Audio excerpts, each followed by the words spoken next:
श्री गोपाल कृष्ण भगवान की जय। श्री स्वामी जी महाराज की जय। श्री स्वामी जी महाराज की जय।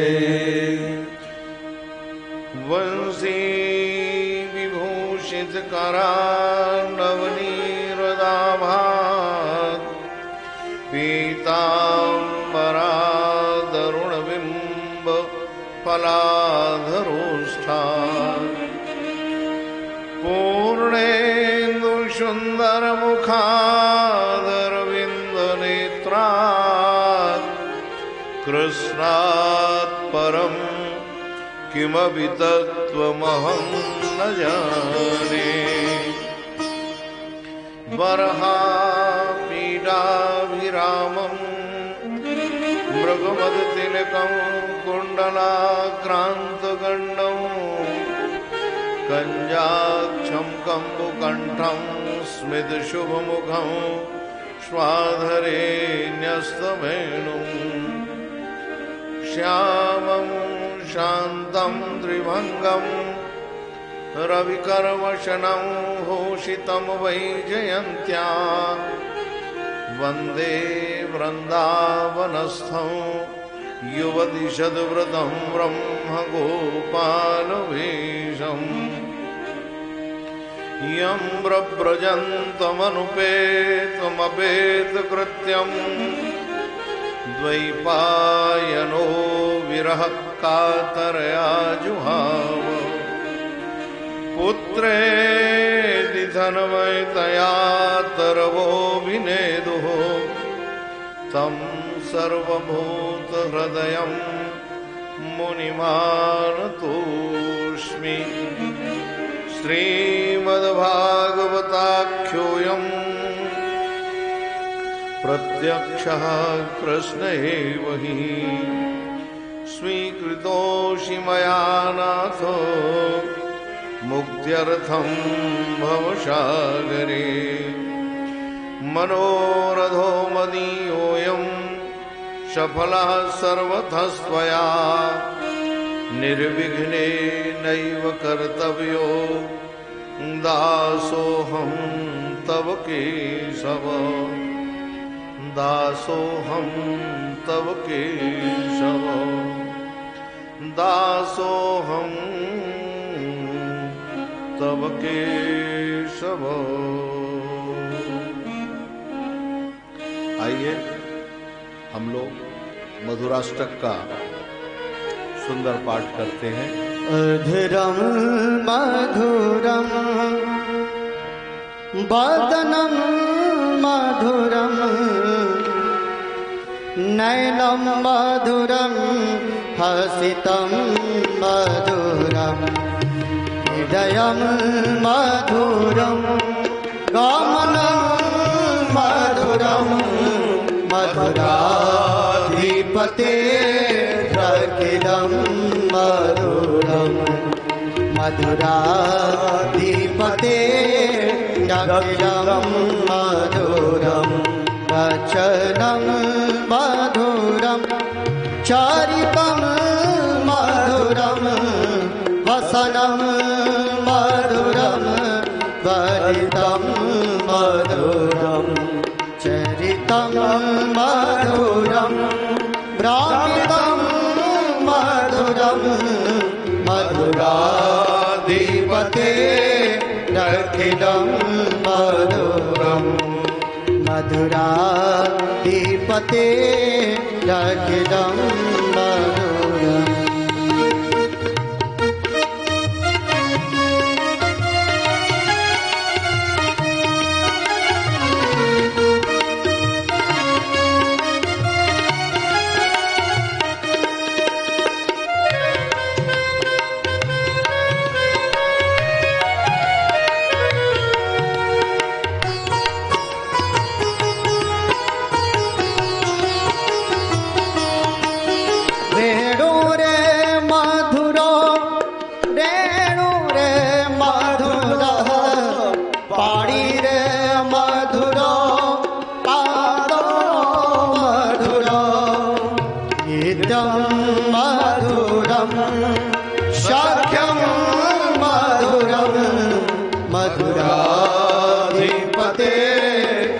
रखिलं मधुरम् मधुराधिपते रखिलं मधुरम् गीतं मधुरम् पीतं मधुरम् उक्तं मधुरम् सुक्तं मधुरम् रूपं मधुरम् तिलकं मधुरम् मधुराधिपते रखिलं मधुरम्।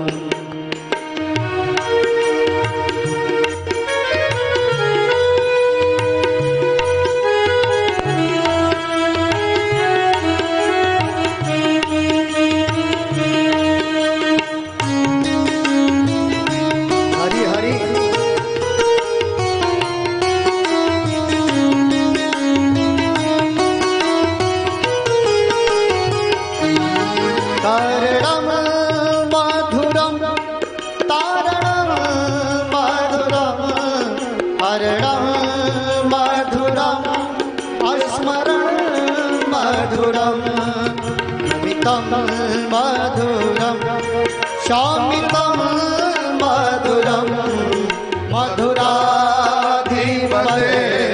रखिलं मधुरं मधुराधिपते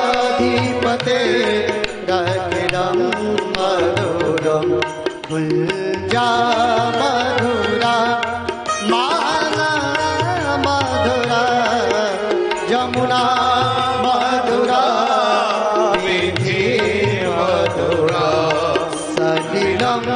मधुरं कालिलं मधुरं मधुराधिपते रखिलं मधुरं मधुराधिपते रखिलं मधुरम्। हरि हरि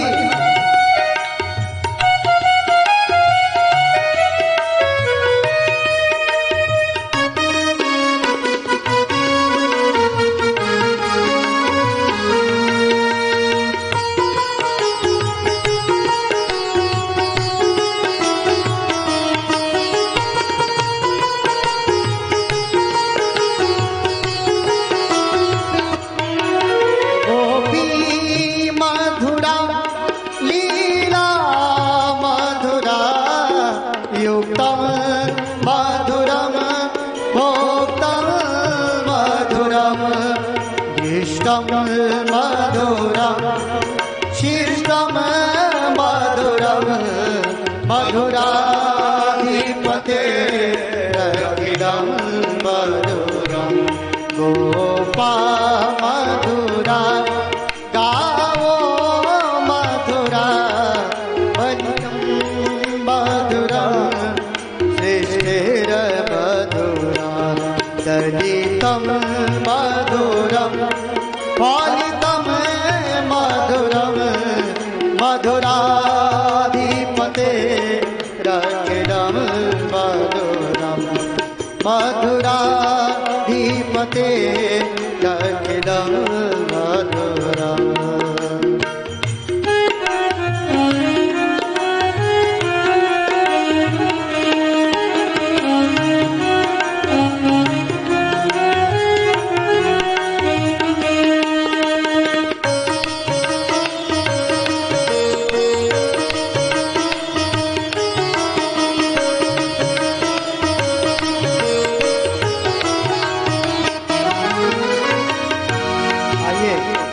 सभी लोग मिलकर भगवान का नाम लेते हैं 2 मिनट।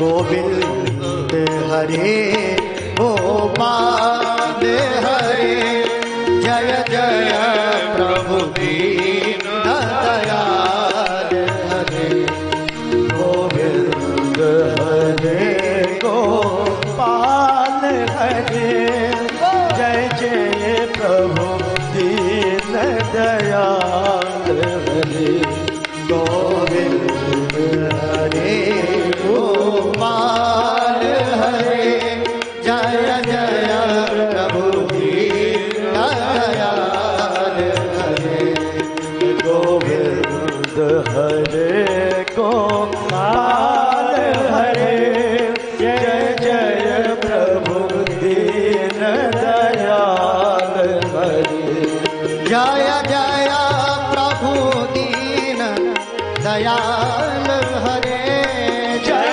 जय प्रभु दीन दयाल हरे जय जय प्रभु दीन दयाल हरे जय जय प्रभु दीन दयाल हरे हरे गोपाल हरे जय जय प्रभु दीन दयाल हरे गोविंद हरे हरि बोल। गोपाल हरे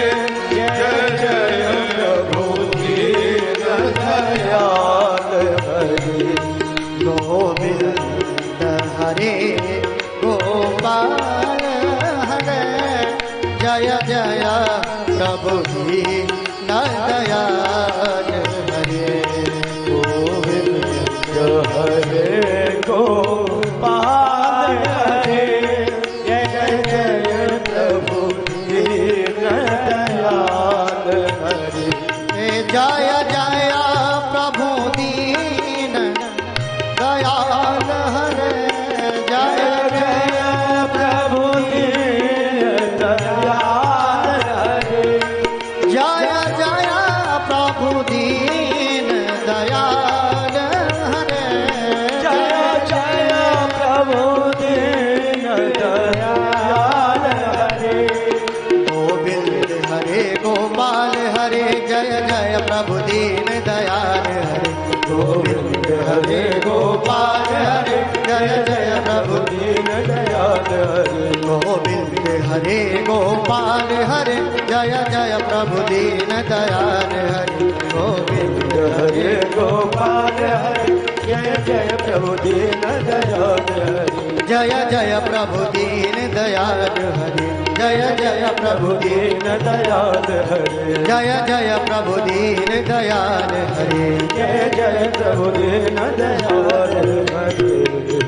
बोलिए व्यास जी महाराज की जय सतगुरुदेव भगवान की जय बांके बिहारी लाल की जय जय श्री राधे जय जय श्री राधे जय जय श्री राधे श्याम बोलिए श्री गोपाल कृष्ण भगवान भगवान की जय अहर्निश वंदनी नित्य प्रति प्रातः स्मरणीय परम पूज्य श्री सद्गुरुदेव भगवान के श्री चरणारविंदों में साष्टांग प्रणाम। श्रीधाम वृंदावन में नित्य नूतन नवीन ढंग से व्यक्त अव्यक्त रूप में विराजमान सभी संत और भगवत भक्तों के युगल चरणारविंदों में साष्टांग प्रणाम। परम पूज्य स्वामी श्री शिवानंद जी महाराज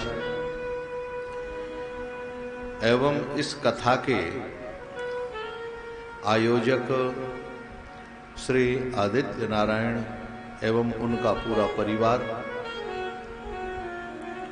तथा भगवद अनुरागी सज्जनों एवं वात्सल्य रस की प्रतिमूर्ति भगवती मातृशक्ति, आइए हम सब लोग अपने कथा के प्रसंग पर प्रवेश करते हैं। नारायण भगवान की बहुत बड़ी ये कृपा है और निश्चित है भगवान की यह अहेतु की कृपा जिसके कारण हम सबको श्रीमद् भागवत की दिव्य कथा श्रवण करने का अवसर प्राप्त हुआ। नारायण, आइए हम सब लोग अपने कथा के प्रसंग पर प्रवेश करते हैं। श्रीमद् भागवत का दूसरा स्कंध अत्यंत गंभीर स्कंध और सबसे छोटा स्कंध। श्री सुखदेव जी जब प्रसन्न मन से आसन पर विराजमान हुए, बैठ गए, उस समय राजा परीक्षित ने एक बड़ा गंभीर प्रश्न किया। महाराज, मरने वाले व्यक्ति को क्या करना चाहिए और क्या नहीं करना चाहिए? सभी मरण धर्म हैं, मरने वाले हैं। अगर हम देखें राजा परीक्षित को 7 दिन का समय है, तो हम लोगों के जीवन में भी 7 दिन का ही तो समय है। 7 दिन से ज्यादा का समय है कहां? सोमवार से गिनो, इतवार तक 7 दिन पूरे हो जाते हैं।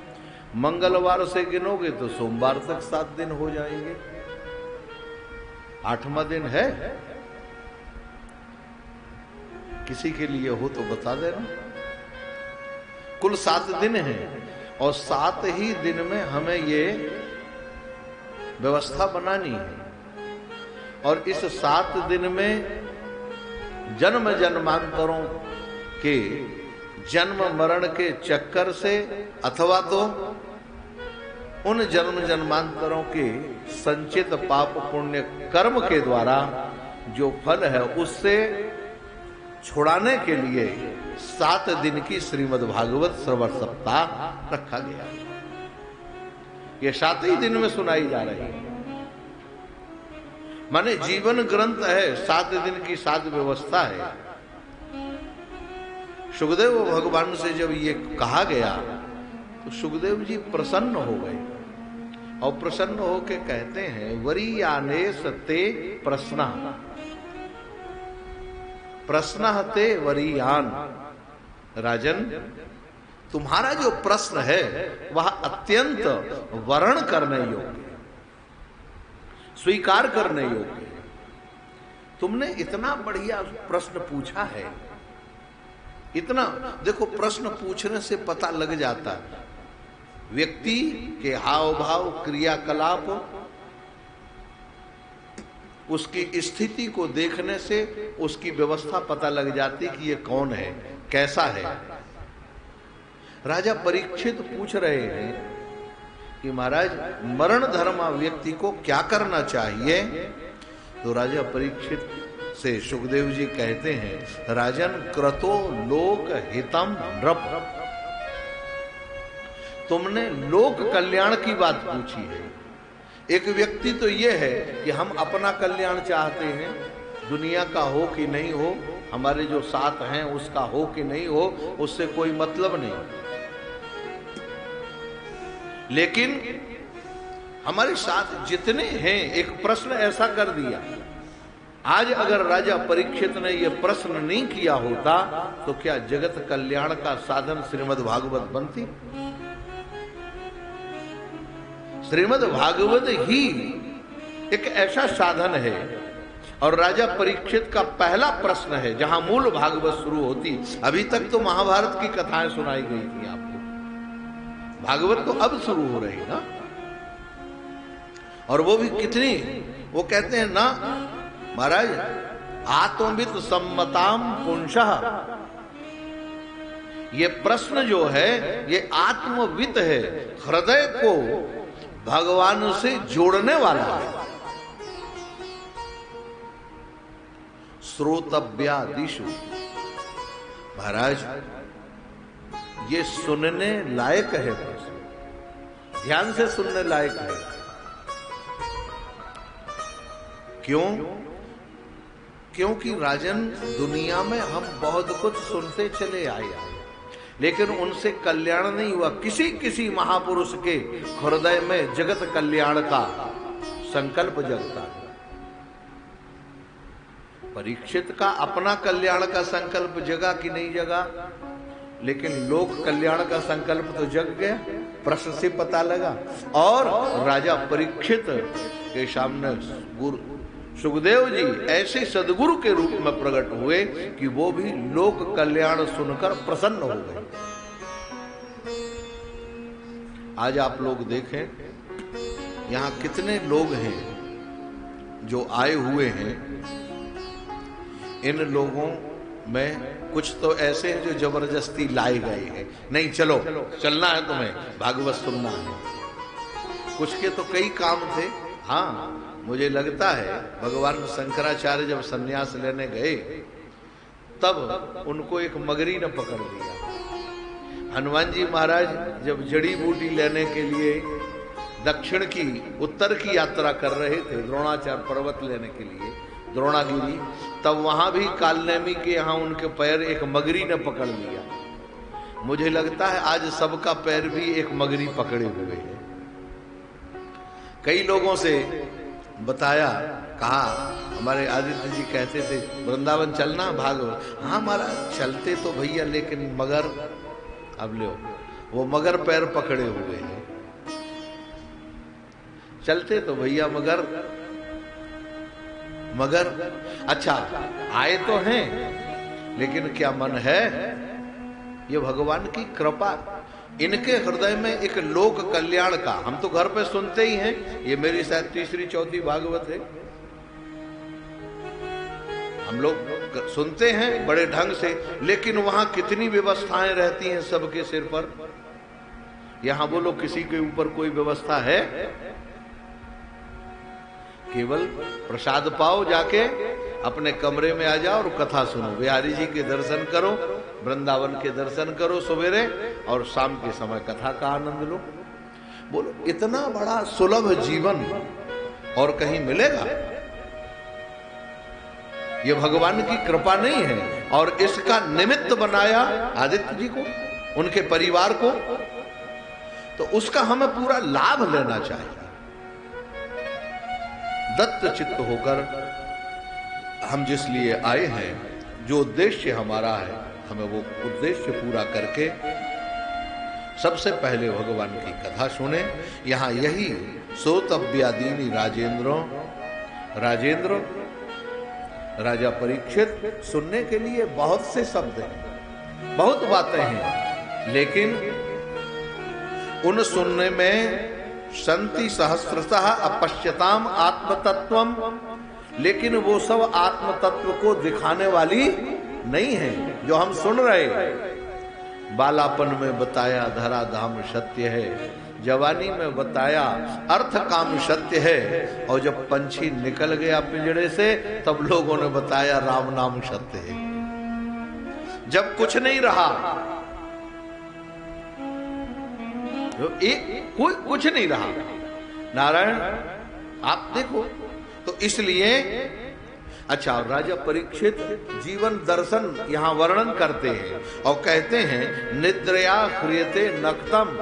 राजन विचार करो, हमारा जो सोने का समय, रात्रि सोने में चली गई और दिन दुनिया के काम में चला गया।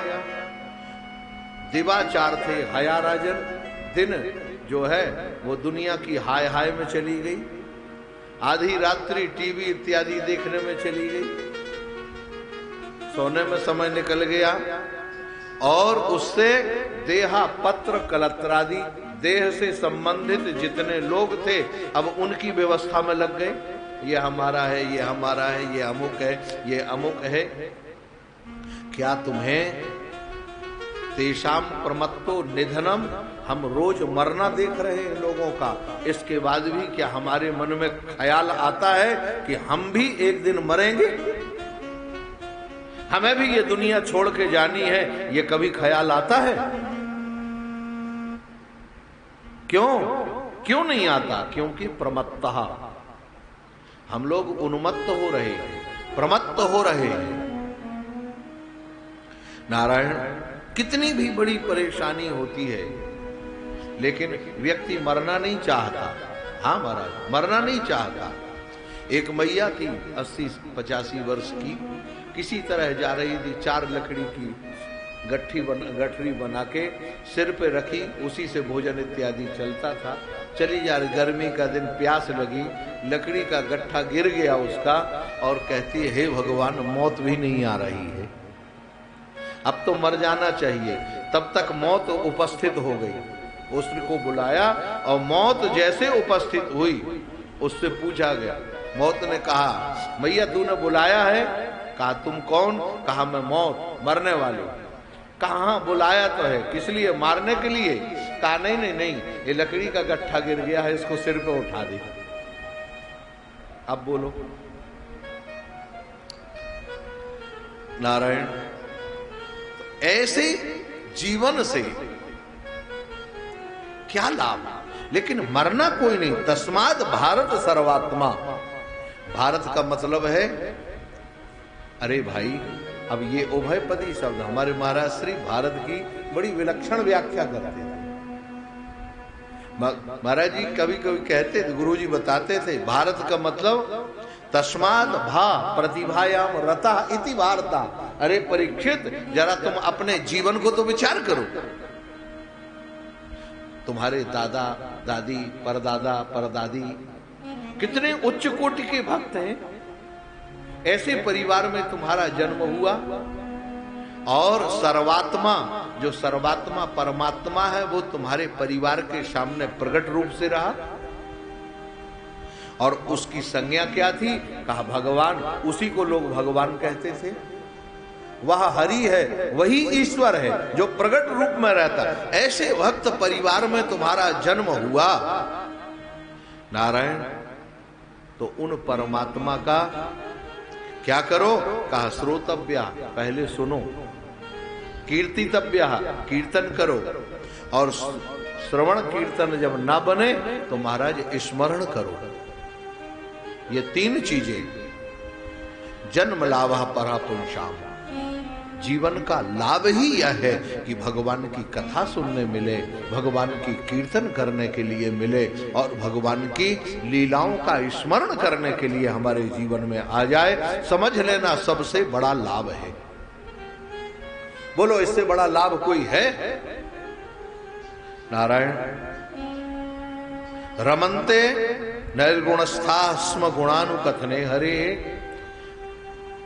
सुखदेव जी महाराज कहते हैं, राजा परीक्षित तुम मुझे देखो, मुझे, हम तो निर्गुण निराकार परब्रह्म की उपासना में रत रहने वाले महापुरुष, हम तो साधु हैं, लेकिन भगवान की लीलाएं ऐसी हैं, भगवान के गुण ऐसे हैं। जब हमने हमारे पिताजी के शिष्यों के द्वारा वरहा पीडम नटवर वपुः सुना, तो हमारी समाधि खुल गई, और लेकिन मन नहीं हुआ कि चले। देखा, हाँ भाई इतना सुंदर है, नट का वेश बनाए, मोर का पंख लगाए हुए, मंद मंद मुस्कुराता हुआ, ठीक है। लेकिन जब दूसरा मंत्र उन लोगों ने बोला, अहो वकीय स्तन कालकूटम जिघांसया पाए यद्यप्य साध्वी। इतना सुंदर, इतना ऐश्वर्यशाली, लेकिन फिर भी इतना दयालु, इतना कृपालु, जो पूतना जैसी अधम राक्षसी भी मारने के ब्याज से गई और उसको माता की गति दे दी। और इतना ही नहीं, भगवान श्री कृष्ण स्वयं स्वीकार करते हैं।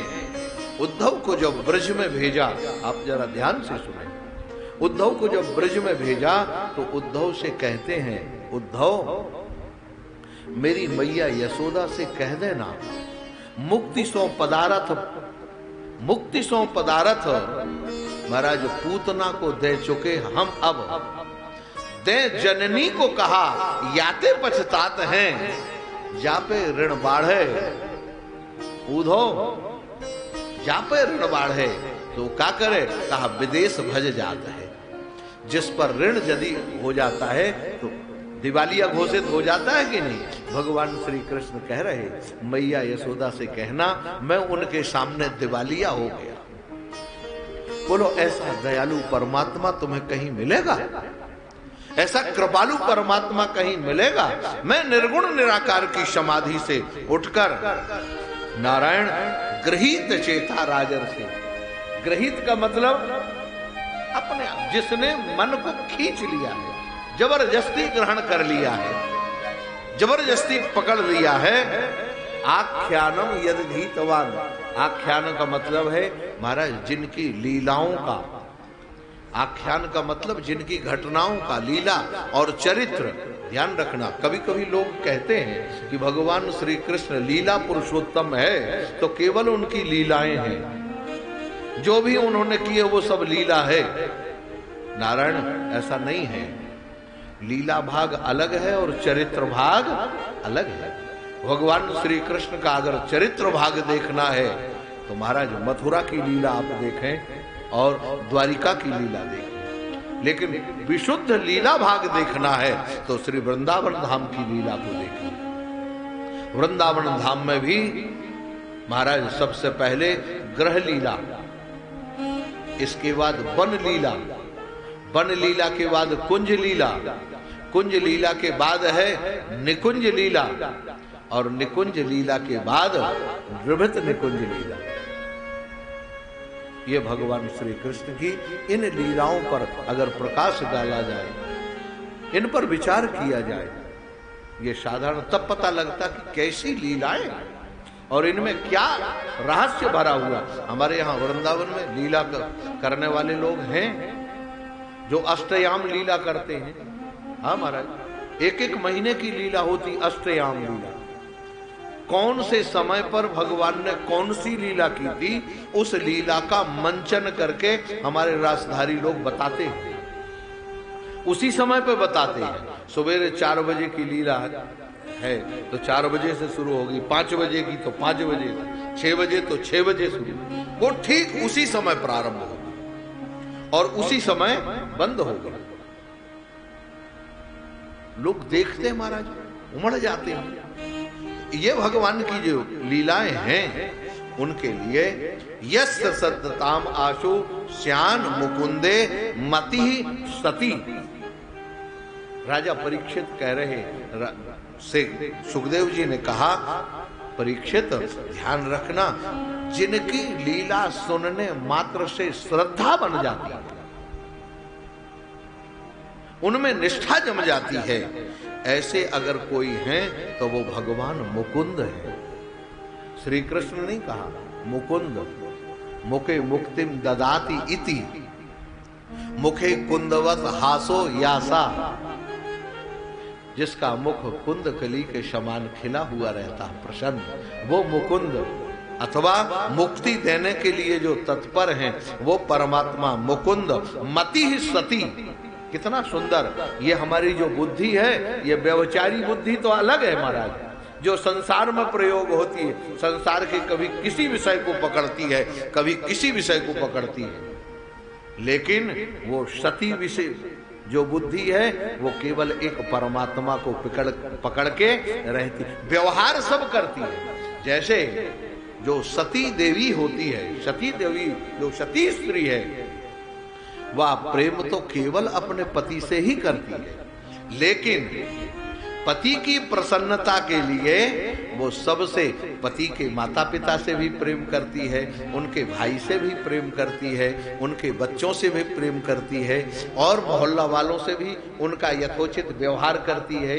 इसी तरह से हमारी ये जो सती मति है, बुद्धि है, इस बुद्धि में परमात्मा की निष्ठा तो बनी रहती है, उसको छोड़ के कहीं वो निष्ठा नहीं जाती, लेकिन नारायण व्यवहार भी उसका परम पवित्र रहता है, व्यवहार भी निर्लेप रहता है। नारायण श्री सुखदेव भगवान ने यहां कहा कि राजन, मुक्ति तो तुम्हें एक मुहूर्त में हो सकती है, इससे ज्यादा करने की जरूरत नहीं, इससे ज्यादा कोई साधना नहीं। तुम छूटना चाहते हो, मौत का डर मिट जाए, इसके लिए एक युक्ति चुटकी बजाते हो, और खट्वांगो नाम राजर्षि ज्ञात्वेत्यामिहायुषः। खट्वांग नाम के जो राजा थे इक्ष्वाकु वंश के, जिस परंपरा में भगवान राघवेंद्र सरकार का जन्म हुआ, उनके पूर्वज, वो तो महाराज एक मुहूर्त में उन्होंने अपना जीवन बना लिया। फिर आपके पास तो 7 दिन है, चिंता क्यों करते हो? अंत काले तु या पुरुषः आगते गद साधुषः छिंदांग संग शस्त्रेण स्पृहाम देहे नु ये चतम। बड़ी विलक्षण बात यहां कह दी। कहा महाराज अंत काले तु पुरुषः, परम पुरुष परमात्मा का अंतिम समय जो स्मरण कर ले, और इतना ही नहीं, आगते गत साध्वसा, महाराज या किसी साधु का, संत का साथ हो जाए। आगते का अभिप्राय स्वाभाविक रूप से अकस्मात संयोग बन जाए। नारद उसके जीवन में क्या है? कहा महाराज छिंदांग संग शस्त्रेण। इसी को हमारे महाराज श्री कहते थे, महाराज वह व्यक्ति जिंदगी भर उसने संसार की बात तो की, लेकिन अंतिम समय अगर कोई साधु मिल जाए, कोई संत मिल जाए, तो महाराज पगली छलांग लग जाती है। इसी को कहते हैं पगली छलांग। महाराज वो छिंदांग संग शस्त्रेण क्या करता है महाराज? महात्मा वह उसकी सारी आसक्ति समाप्त कर देता है, संग शस्त्रेण। और क्या हुआ? स्पृहाम, मात्सर्य इत्यादि दोष उसके जीवन से निकल जाते हैं। फिर देहेनु च ये च तम, ये तम जो है ये देह इत्यादि से संबंधित, देहे अनु, अनुमनार पश्चात पीछे, देह से संबंधित लगे हुए लोग कौन? कहा भाई भतीजावाद, चाचा ताऊवाद, कुटुंबी परिवारजनी, ये सब अंत में सब यहां रह जाते हैं। तो इनकी स्पृहा, इनकी ममता वो व्यक्ति छोड़ देता है। व्यवहार चलता है लेकिन ममता नहीं होती। और उसका एक सीधा उदाहरण दें महाराज श्री के जीवन का। महाराज परम पूज्य महाराज श्री गीता प्रेस गोरखपुर में जब कार्यरत थे, उसी समय जयदयाल गोयनका जी महाराज के परिवार की, उनके कोई भाई इत्यादि समाप्त हुए। महाराज श्री हनुमान प्रसाद जी पोद्दार, गोयनका जी, सभी लोग गए। अब गोयनका जी तो बहुत बड़े मनीषी महाराज, वहां पहुंचे। परिवार वाले जब आए मिलने के लिए, अलग ठहरा दिया गया कलकत्ता में, और मिलने के लिए परिवार वालों के साथ गए। तो गोयनका जी महाराज खूब फूट फूट के रोए, और इतने रोए कि जो उनके परिवारजन के लोग थे वो इनको समझाने लगे, अरे आप तो गीता के इतने बड़े मनीषी हैं और इतने बड़े महापुरुष हैं, आपको भी इतना दुख। महाराज उनके रोने से महाराज श्री के मन में भी संदेह हो गया। महाराज जी खुद बताते, महाराज श्री के मन में सोचो संदेह हो गया, और ऐसा संदेह हुआ कि उनको लगा कि गोयनका जी इतने गीता के इतने बड़े मनीषी हैं, और अब इतने फूट फूट के इतनी बड़ी ममता परिवार में, जिससे कभी मिले नहीं, 2-2, 4-4 साल हो गए मिले हुए, परिवार भी नहीं जाते थे, वहीं गीता वाटिका में रहना होता था। महाराज जब कमरे में पहुंचे, परिवार वालों ने खूब समझाया बुझाया, और महाराज श्री ने पूछा, गोयनका जी एक बात बताओ, आप इतने रोए, हमें तो संदेह होने लगा, गीता का महापुरुष, और इतने रोए, आपको वास्तव में अपने भाई के जाने का दुख है? महाराज गोयनका जी मुस्कुराते हुए बोले, कहा महाराज जी बिल्कुल नहीं है, बिल्कुल नहीं है। कहा फिर आप इतना फूट फूट के रोए क्यों? कहा रे आप नहीं जानते महाराज जी, यही एक युक्ति है। अगर मैं खुद रोना प्रारंभ नहीं करता तो ये मेरे जो 100-200 परिवार वाले सब बैठे हुए हैं, कुछ मेरा नाम सुन के आ गए, ये सब रोते और मैं अकेला समझाने वाला, मैं तो पागल हो जाता। मैंने सोचा कि एक युक्ति ऐसी निकालो कि ये स्वयं समझाने के लिए तैयार हो जाए, अपने को समझाना नहीं पड़े। तो कभी कभी नाटक भी जरूरी होता है। संसार के साथ में नाटक करने में कोई बुराई नहीं है, सबके दुख में शामिल हो जाओ, दुखी हो, देख लो, लेकिन नारायण संग शस्त्रेण, मन में किसी की कोई आसक्ति ना रहे। नारायण यहां पर राजा परीक्षित को सबसे पहले योग साधना बताई। कहा राजन, मुक्ति के दो रास्ते हैं, योग मार्ग से अथवा ज्ञान मार्ग से। योग मार्ग से कैसे है? कहा योग मार्ग की साधना है जितासनो जितश्वासो जित संगो जितेंद्रिया स्थूले भगवतो रूपे मनः संधारयेत् धिया। सबसे पहले जितासन, आसन में बैठ जाओ, एक आसन से बैठ जाओ और जितश्वासो, श्वास को कंट्रोल करो, प्राणायाम कर लो। इसके बाद जित संगो, किसी की आसक्ति मन में ना रहे, बेटा बेटी भाई भतीजा याद ना आवे, दोस्त दुश्मन मोहब्बत नफरत कुछ ना रहे। जित संगो और जितेंद्रिया, इंद्रियों में भी हाँ महाराज हम जहां चाहें वहां देखें, जहां चाहें न देखें। कैसे जाएं? स्थूले भगवते, ऐसे ही भगवान का ये एक स्थूल रूप है, ये योग के माध्यम से हो गया। और पहले मन को हाँ महाराज लगाओ भगवाया संसार के रूप में देखो। योग की साधना प्राणायाम करके अपने मन को सबसे अलग करके और भगवान के चरणों में लगा दो, अपने आराध्य का दर्शन करो, उनके स्थूल रूप का वर्णन करो।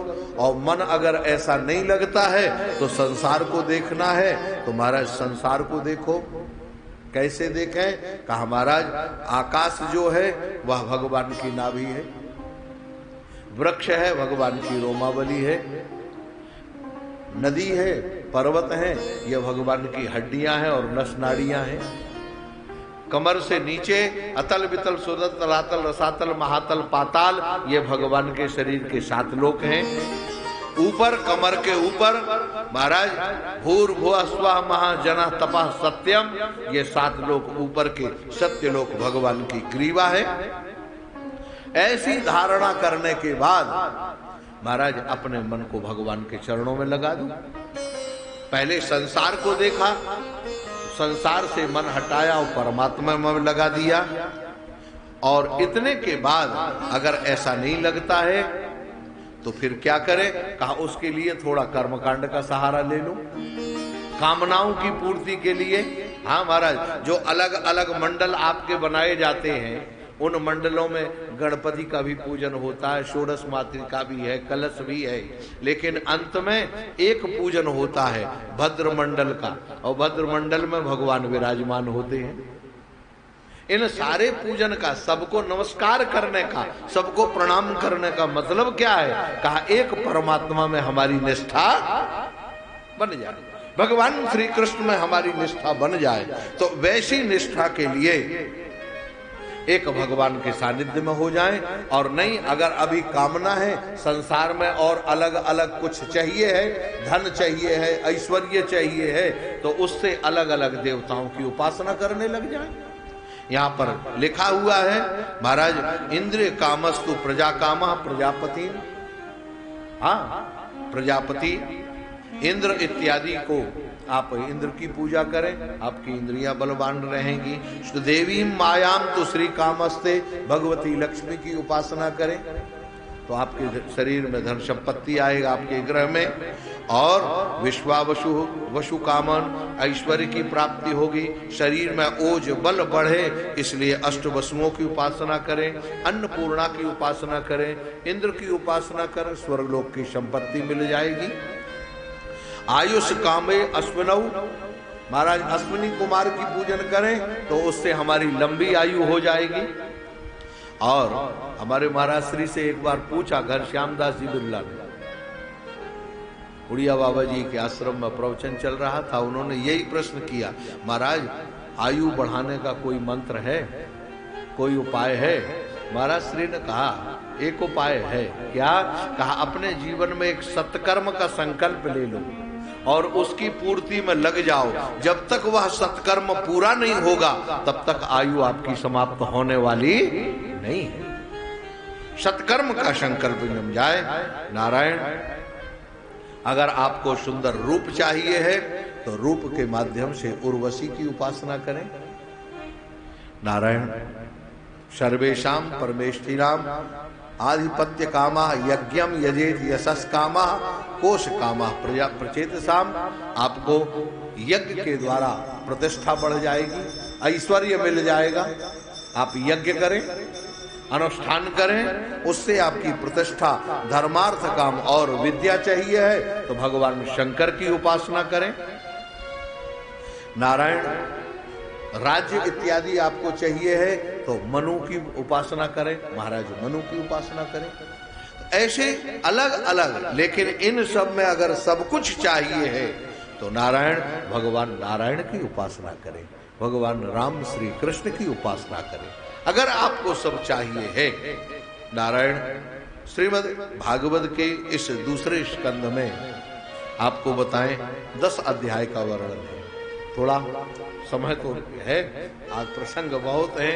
नारायण, 10 अध्याय में पहला ये जो दूसरा स्कंद है यह साधन साध्य स्कंद है।